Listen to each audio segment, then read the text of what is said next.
ဒီလူရဲ့နာမည်ကတော့ဆန်းဦးဖြစ်ပါတယ်။ငရဲလာရမတဲ့အိမ်မဆိုးကြီးကနေအသက်ပေးလွတ်မြောက်လာပြီးတဲ့နောက်မှာတော့ဆန်းဦးဟာဘာပဲပြရဒီသူကြီးကိုပြန်ဆက်ဖို့ဆုံးဖြတ်ချက်ချလိုက်ပါတော့တယ်။ဇလန်ကတော့ဆန်းဦးတယောက်သူ့ရဲ့ဂိုင်းစတာတတိမစ္စတာကန်အောက်မှာတစ္ဆာရှိတဲ့လောက်အောင်ငယ်သားတယောက်ဖြစ်နေတော့ကစတင်ခဲ့တာပါ။လွန်ခဲ့တဲ့9နှစ်လုံးဆန်းဦးဟာဘလို့အလုံးမျိုးမဆိုအမားယုံမရှိပြည့်စုံအောင်အလွန်တည်သက်စွာကန်တွေဖြည့်ချင်းပေးခဲ့သူဖြစ်ပါတယ်။တခါကဆိုင်ပိတ်ချိန်ရောက်နေပြီဖြစ်ပေမဲ့အိမ်မပြန်မဲ့ပြဿနာလာချတဲ့လူမိုက်ကျိုးစားတော့ဆိုင်နဲ့ရောက်လာခဲ့ပါတယ်။ဒီဝကဆန်းဦးဟာသွေးပြီးတည်ငြိမ်နဲ့မျက်နှာပြီးနဲ့အခန်းထဲကိုတိတ်တိတ်ဆိတ်ဝင်သွားခဲ့ပါတယ်။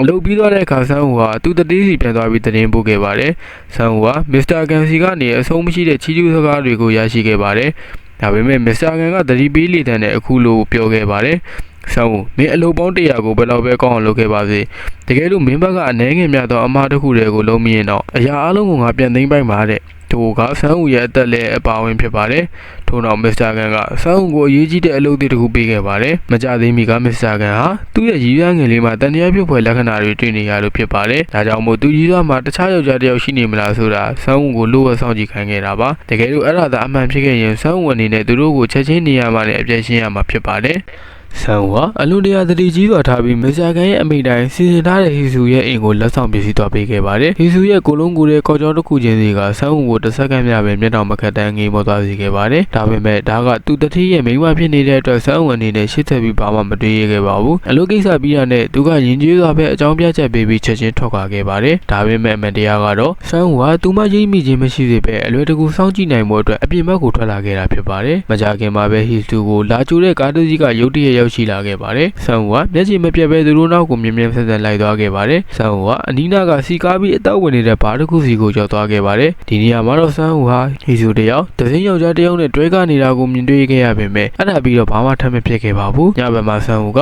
သူတို့နှစ်ယောက်ကိုအိမ်ထိလိုက်သွားခဲ့ပေမဲ့အဲ့ဒီလူကဟီဆူကိုအိမ်တကားဝမှာပဲချပေးခဲ့ပြီးထွက်သွားခဲ့ပါတယ်။ဒါကဆန်းဦးကိုဟီဆူနဲ့အဲ့ဒီလူဟာတာမန်တငယ်ချင်းတွေပဲဖြစ်လိမ့်မယ်လို့တွေးတော်မိစေခဲ့ပါတယ်။နောက်တစ်နေ့မနက်မှာတော့မစ္စတာကန်ရဲ့ညွှန်ကြားချက်အတိုင်းဆန်းဦးကဟီဆူကိုခေါ်ပြီးကောင်းမွန်တဲ့အစားအစာတွေကိုတွားရောက်ကြည့်မိခဲ့ပါတယ်။ဒီနောက်မှာတော့ဆန်းဦးကသတ်မှတ်ထားတဲ့အချိန်အရာတိုင်းသူမရဲ့ဗီဒီယိုလာအမှုပညာသင်တန်းစီကိုလိုက်ပို့ပေးခဲ့ပါတယ်။အခန်းတကားအပြင်ဘက်ကနေဆန်းဦးကဟီဆူကိုဆွဲလန်းတန်းထားစွာငေးကြည့်နေခဲ့ပါတယ်။ဒါဟာဆန်းဦးတယောက်မိန်းကလေးတယောက်ပေါ်စိတ်ကူးရင်ဆန်တဲ့ခံစားချက်တွေရှမ်းထွက်ပြီးကြည့်မိတဲ့ပထမဆုံးအကြိမ်လည်းဖြစ်ပါတယ်။ဗီဒီယိုလာရဲ့ငြင်းချောင်းပြီးဆွဆောင်မှုရှိတဲ့တေးသံတွေကဆန်းဦးရဲ့နှလုံးသားကိုလှုပ်ခတ်သွားစေခဲ့ပါတယ်။မမျှော်လင့်မဲ့အဲ့ဒီချိန်မှာပဲဆိုးဝါးတဲ့အရာတစ်ခုဖြစ်ပျက်ခဲ့ပါတယ်။လွန်ခဲ့တဲ့နေ့ကဆန်းဦးရိုက်နှက်မောင်းထုတ်လိုက်တဲ့လူမိုက်တွေဟာရန်သူဂိုင်းကဖြစ်နေလို့ပါပဲ။သူတို့ကဆန်းဦးနဲ့တွေ့ပြီးရန်ညိုးကိုဖြည့်ရှင်းနေကြတာပါ။တကယ်လို့ဆန်းဦးဘက်ကသာအညံ့ခံတောင်းပန်မှုသဘောတူရင်အရာအလုံးပြီးတော့မှဖြစ်ပါတယ်။ဒါပေမဲ့ဆန်းဦးလိုကောင်းပါတဲ့လူတစ်ယောက်အတွက်တော့ဒါဟာဘယ်လို့မှမဖြစ်နိုင်တဲ့အရာပါ။ဒါကအခြေအနေတွေကိုရခင်ကတည်းကပုံမဆိုးဝါးသွားစေခဲ့ပါတယ်။အဲ့ဒီအတွက်ကြောင့်ဆန်းဦးကသူတို့ရဲ့ရန်ညိုးပွဲမုံနှီးခြင်းကိုခံလိုက်ရပါတယ်။ဒီချိန်မှာပဲဆန်းဦးကစီစဉ်ထားတဲ့အတိုင်းဟီဆူကိုပြန်ကြိုးဖို့ဗီဒီယိုလာတင်တန်းစီကိုရောက်ရှိလာခဲ့ပါတယ်။မမျှော်လင့်မဲ့အရင်နေ့ကလူငယ်ဟာမထင်မှတ်ပဲထပ်မံပေါ်ပေါက်လာခဲ့ပါတယ်။သူကမိန်းကလေးကိုဘာမှမသိပဲဆန်းဦးရှိရစီပြန်ခေါ်လာပေးခဲ့တာပါ။ဆန်းဦးကကြီးထွားလာတဲ့တန်တရားတွေနဲ့အတူသူတို့နောက်ကိုတိတ်တိတ်ဆိတ်သာလိုက်သွားနိုင်ခဲ့ပါတယ်။ဟီဆူနဲ့အဲ့ဒီလူဟာအိမ်ထဲကိုအတူတူဝင်သွားကြတာကိုတွေ့လိုက်ရတဲ့အခါဆန်းဦးရဲ့တန်တရားဟာပို့ပြီးတော့ခိုင်မာသွားခဲ့ပါတယ်။ဒါကြောင့်ဆန်းဦးကဘာမှတုံ့ဆိုင်းမနေပဲအိမ်ထဲကိုတိုက်ရိုက်ဆုံးဝင်သွားခဲ့ပါတယ်။ဒီကြတာပေါ့အရာအားလုံးဟာဆန်းဦးအစာကလေးကတွေးထားခဲ့တဲ့အတိုင်းပါပဲ။ဟီဆူနဲ့ထိုးသူကဟာတငယ်ချင်းတွေမဟုတ်ကြပါဘူး။သူတို့ကတကယ်ချစ်သူကြီးရွာတွေဖြစ်နေကြတာပါ။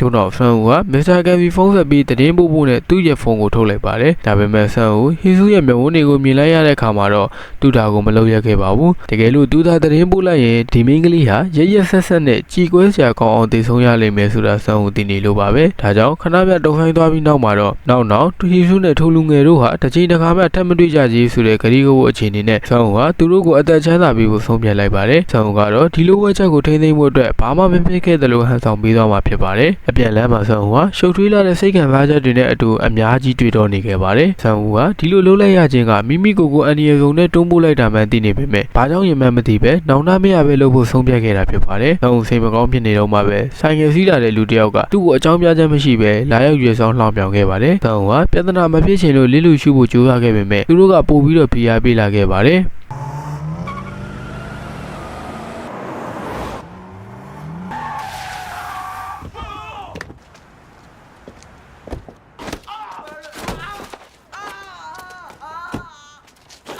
ဒါပေမဲ့အဲ့ဒီညမှာပဲအဖြစ်အပျက်တစ်ခုဖြစ်ပွားခဲ့ပါတယ်။တတိဖြစ်သူမစ္စတာကန်ဟာဒေါသအပြည့်ဖြစ်နေတဲ့မျက်နှာပေးနဲ့ဟီဇူလာကိုလာရောက်ရှာဖွေခဲ့တာပါ။သူမကသူ့ကိုရည်ရွယ်ချက်ရှိရှိရှောင်ပယ်နေတာကိုမြင်လိုက်ရတဲ့အခါမစ္စတာကန်ဟာဟီဇူပြောင်းလဲသွားပြီဆိုတာကိုရိပ်မိသွားခဲ့ပြီးသူမဟာသူ့ကိုယ်ရမှာခိုးကြောင်ခိုးဝဲဖောက်ပြန်နေတယ်ဆိုတာကိုသိချသွားခဲ့ပါတော့တယ်။တစ်ဖက်မှာတော့ဆန်းဦးရဲ့ကိုယ်ပိုင်အိမ်မှာ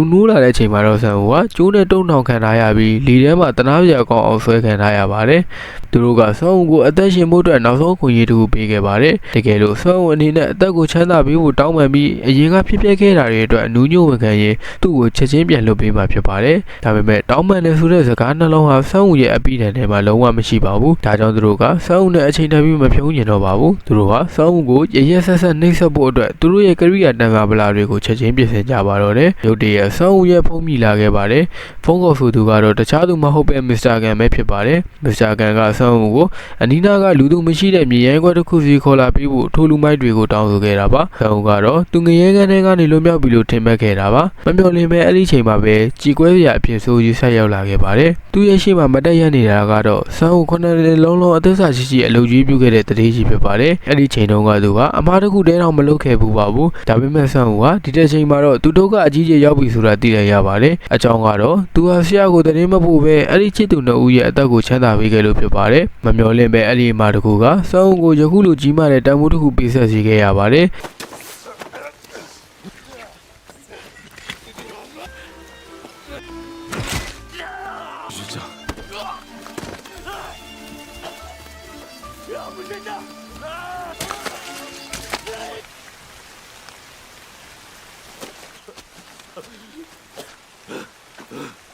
တကယ်လို့သူသာတာမန်လူတယောက်ဆိုရင်ဒီအိမ်မဆိုးကြီးတဲကနေဘလို့မှအသက်ရှင်လျက်လွတ်မြောက်နိုင်မှာမဟုတ်ပါဘူး။ဒါပေမဲ့ကောင်းကင်ဘုံကချီးကျူးရမယ်ဇွဲဝရီကစိတ်ထက်တဲ့အတူဆန်းဦးကရေပြင်ပေါ်ကိုခေါင်းပေါ်မှာနဲ့အသက်ရှင်လျက်ပြန်လည်ရုန်းကန်တက်လာနိုင်ခဲ့ပါတယ်။ဒီအချိန်မှာပဲမစ္စတာကန်ရဲ့လက်အောက်ငယ်သားတယောက်ကဒီမြင်ကွင်းတစ်ခုကိုမျက်မြင်ကိုယ်တွေကြုံခဲ့ရပါတယ်။သူကဆန်းဦးရဲ့ပြင်းပြတဲ့ဇွဲစိတ်ကိုလေးစားသွားခဲ့ပြီးအမားကိုပြင်ဆင်ဖို့အတွက်နောက်ဆုံးခွင့်ရတစ်ခုပေးခြင်းခဲ့ရပါတယ်။သူကဆန်းဦးရဲ့စိတ်ပြန်လည်လန်းဆန်းလာစေဖို့အတွက်သူ့ကိုယ်သူတန်ရှင်းရေးလုပ်ဖို့ခေါ်လာပေးခဲ့ပါတယ်။ထို့နောက်သူကဆန်းဦးကိုဆက်သွယ်ဖို့ဖုန်းတစ်လုံးပေးခဲ့ပါတယ်။ဆန်းဦးအနေနဲ့တတိဖြစ်သူမစ္စတာကန်ဖီဖုန်းဆက်ပြီးအမှန်တရားအလုံးကိုဝန်ခံပြောပြလိုက်ရုံနဲ့တင်သူ့ကိုမြည်သည့်အရေးယူမှုမှမရှိဘဲချက်ချင်းလွတ်ပေးမှာဖြစ်ပါတယ်။ဒါပေမဲ့ဆန်းဦးဟာသူဟီစုပေါ်ခံစားချက်ရှိခဲ့မိတာကိုဝန်ခံလိုက်ရင်သူတည်ရမယ့်အပြင်ဟီစုပါဒီလိုကြည်ခွဲစရာကံကြမ္မာစုကိုအတူတူမျှဝေခံစားရမယ်ဆိုတာသိနေခဲ့ပါတယ်။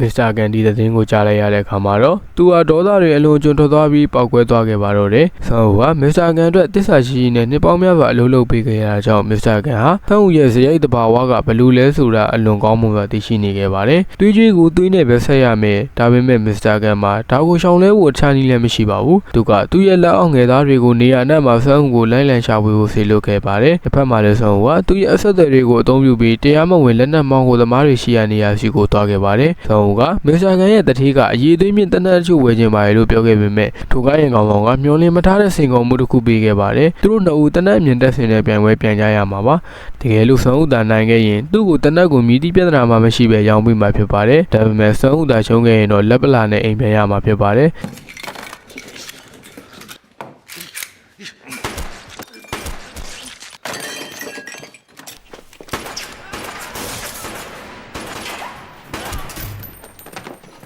ဒါကြောင့်ဆန်းဦးကတနက်တစ်လက်ကိုရရှိခဲ့ပြီးပတ်စံလည်းပေးပြမလို့ခဲ့ပါဘူးအဲဒီနောက်မှာတော့ဆန်းဦးကတနက်အားလုံးကိုယူပြီးထောက်ခွာသွားခဲ့ပါတယ်ဆန်းဦးကရန်သူခိုင်းရဲ့လက်အောက်ငယ်သားစီကိုသွားခဲ့ပါတယ်ဆန်းဦးကသူ့ရဲ့ဂိုင်းကောင်းဆောင်စီဖုန်းခေါ်ခိုင်းခဲ့ပါတယ်ဆန်းဦးကသူ့ကိုသူတတ်မှတ်ပေးလိုက်တဲ့နေရာပြီးလာခဲ့ဖို့ပြောခဲ့ပါတယ်ဆန်းဦးကလည်းအဲဒီနေရာကိုတေချာပြင်ဆင်မှုတွေနဲ့အတူရောက်ရှိလာခဲ့ပါတယ်ဆန်းဦးကိုမြင်လိုက်ရတဲ့အခါထိုလူကအလွန်အမင်းအံ့ဩသွားခဲ့ပါတယ်သူကဆန်းဦးတယောက်ငရဲကန်းထဲကနေအသက်ရှင်လျက်ပြန်လည်ရုံထွက်လာနိုင်လိမ့်မယ်လို့မထင်ထားခဲ့လို့ပါဒါပေမဲ့သူကလည်းအလွန်လဲစားတက်ပြီးအခွက်ချတတ်သူဖြစ်ပါတယ်။ဆောင်းပြန်လဲမတိုက်ခိုက်နိုင်ခင်မှာပဲတင်းတန်ပေါက်တရားရရှိသွားခဲ့ပါတယ်။ဒီချိန်မှာတော့ရန်သူဖြစ်သူကလောင်ပြောင်သေးရော်တဲ့မျက်နှာပေးနဲ့အလွန်မင်းဝမ်းသာပီတိဖြစ်နေခဲ့တာပေါ့။သူကတကယ်လို့မစ္စတာကန်ကဆောင်းကိုမတတ်နိုင်ခဲ့ရင်သူ့အစားသူကိုယ်တိုင်တက်ပေးလိုက်မယ်လို့ပြောခဲ့ပါတယ်။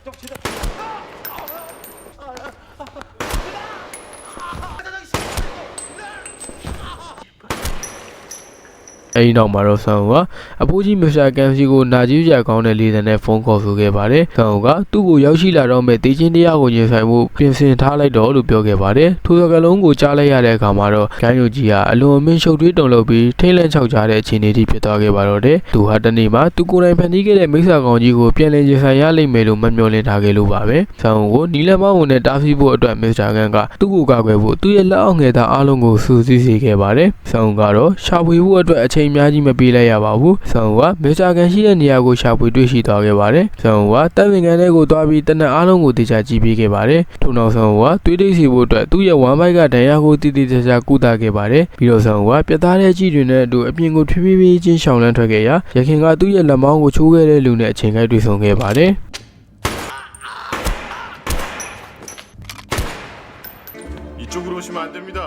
ဆန်ဦးကမစ္စတာကန်ကိုဘာကြောင့်သူ့ဘော်ဒီလိုမျိုးဆက်ဆံခဲ့ရတာလဲဆိုပြီးမေးခွန်းထုတ်စစ်ဆေးခဲ့ပါတယ်။လွန်ခဲ့တဲ့9နှစ်လုံးဆန်ဦးကသူ့အပေါ်သစ္စာရှိတဲ့ခွေးတဲ့ကောင်လိုလှုပ်ကြွေးပြုစုခဲ့တာဖြစ်ပေမဲ့ကတော့ဆန်ဦးကိုအရှင်လက်လက်မြေမြုပ်ဖို့စိတ်တဆဆန်ဆန်ရက်ဆက်နိုင်ခဲ့ပါတယ်။ဒီချိန်မှာတော့မစ္စတာကန်ဟာစင်ကြေပေးဖို့အတွက်ဘာပြောပြရမှန်းမသိတော့ပါဘူး။မစ္စတာကန်ဟာဒီချိန်မှာဘာပြောအလကားပဲဆိုတာသိနေခဲ့ပါတယ်။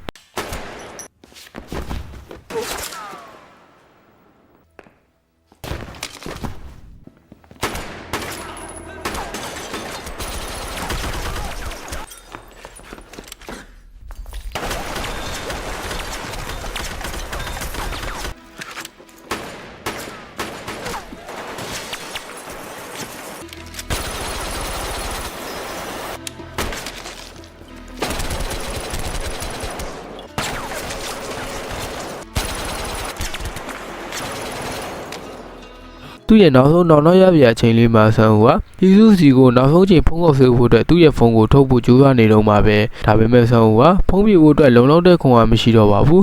ဒီချိန်မှာဆန်ဦးကသူမဗီဒီယိုလာကိုညင်ရောင်းကတီးခတ်နေတဲ့ပုံရိပ်လေးကိုပြန်လည်မြင်ရောက်ရင်သူမကိုထိုင်ကြည့်နေကကျင်းနဲ့အားရတဲ့အပြုံးတစ်ခုနဲ့အတူပြုံးနေခဲ့ပါတယ်ကြေကွဲပြကောင်းတဲ့ဇာတ်သိမ်းတစ်ခုဖြစ်ပေမဲ့ကြည့်ရှုသူတွေအတွက်တော့ရေတွက်လို့မရနိုင်တဲ့စိတ်ခံစားချက်တွေကိုခြံထားရခဲ့ပါတယ်ကြည့်ရှုအားပေးကြတဲ့အတွက်အားလုံးကိုကျေးဇူးတင်ပါတယ်